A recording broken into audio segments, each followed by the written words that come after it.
മണവാളൻ പാറ, ഇത് മണവാട്ടിപ്പാറ. ഇത് മണവാട്ടിപ്പാറയൊന്നും അല്ല കേട്ടോ ഫ്രണ്ട്സ്, ഇതാണ് നമ്മുടെ കവിയൂരുള്ള പാണ്ഡവൻ പാറ. അവിടെ ഞങ്ങൾ കഴിഞ്ഞ ദിവസം പോയിരുന്നു.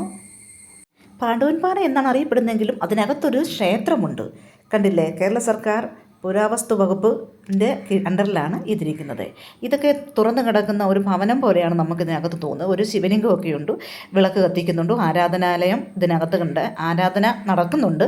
പലരും അവിടെ എണ്ണ കത്തിച്ച് സാമ്പ്രാണി, മെഴുകുതിരി അങ്ങനെയൊക്കെ ഓരോന്ന് വെക്കുന്നതായിട്ട് കാണുന്നുണ്ട്.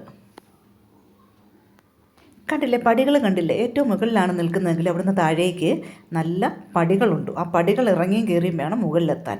അതുപോലെ നല്ല പാല പൂത്തതും കള്ളിപ്പാലകളും മറ്റും വൃക്ഷങ്ങളും ഒക്കെ സമീപത്തുണ്ട്. കാവുകളൊക്കെയാണെന്ന് തോന്നുന്നു. കാവുകളൊക്കെ ആ പരിസരത്തൊക്കെ കാണാൻ വിധത്തിലൊക്കെ ഉണ്ട്. പിന്നെന്താ പറയുക, ഏറ്റവും മുകളിൽ നിന്ന് താഴേക്ക് നോക്കുമ്പോൾ ഒരുപാട് വീടുകളുണ്ട്. പിന്നെ പാറയുടെ ഒരു വശത്തുനിന്ന് മറ്റൊരു വശത്തേക്ക് പടർന്നു കിടക്കുക. അനുഗ്രഹത്തിന് അധിപതി ദൈവങ്ങളെ, ഭഗവാന്മാരെ, ഞങ്ങളെ കൂടെ അനുഗ്രഹിക്കണം കേട്ടോ. ഞങ്ങളൊക്കെ ഇതിനകത്ത് ഇപ്പോഴും ഇതിനകത്ത് ഇങ്ങനെ ഇരിക്കുക. ഇഷ്ടമുണ്ട്. തൂത്തുവാരാനൊന്നും ആരും ഇല്ലേ? വിളക്കത്തിക്കുന്നുണ്ടോ? ഇതൊരു ശിവക്ഷേത്രമാണ്. പണ്ട് ഐതിഹ്യം പറയുന്നു, എനിക്ക് വലുതായിട്ട് അറിയില്ല.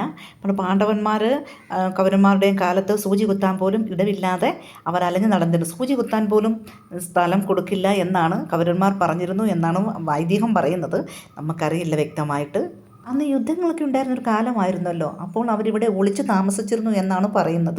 പടികൾ കയറി മുകളിൽ ചെല്ലുമ്പോൾ നമുക്ക് അവിടെ നിൽക്കാനേ പറ്റത്തുള്ളൂ. അകത്തോട്ട് കയറണമെന്നുണ്ടെങ്കിൽ നമുക്കൊരു ഭയം വരും.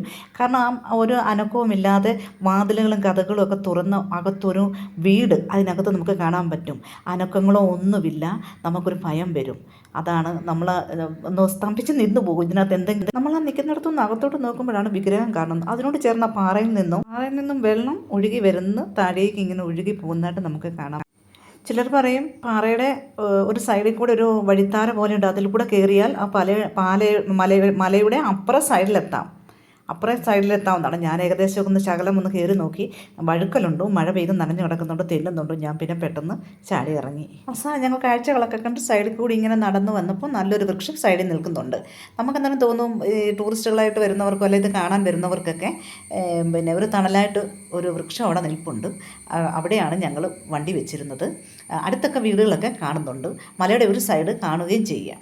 ഇനി പാണ്ഡവൻപാറ എവിടെയാണ് സംശയിക്കുന്നവർ ശ്രദ്ധയ്ക്ക്, കവിയൂർ തിരുവല്ലയ്ക്കകത്താണ്. തിരുവല്ലയിലാണ് ഈ പാണ്ഡവൻ പാറയുള്ളത്. ഞങ്ങൾ തിരുവല്ലക്കാരാണ്.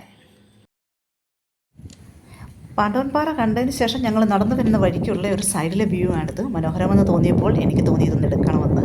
നല്ല കുറച്ച് വെള്ളം ഇങ്ങനെ ഒഴുകി പോകുന്ന ഒരു ആറാണ്. എനിക്ക് ആറിൻ്റെ പേര് എന്താണെന്നറിയില്ല.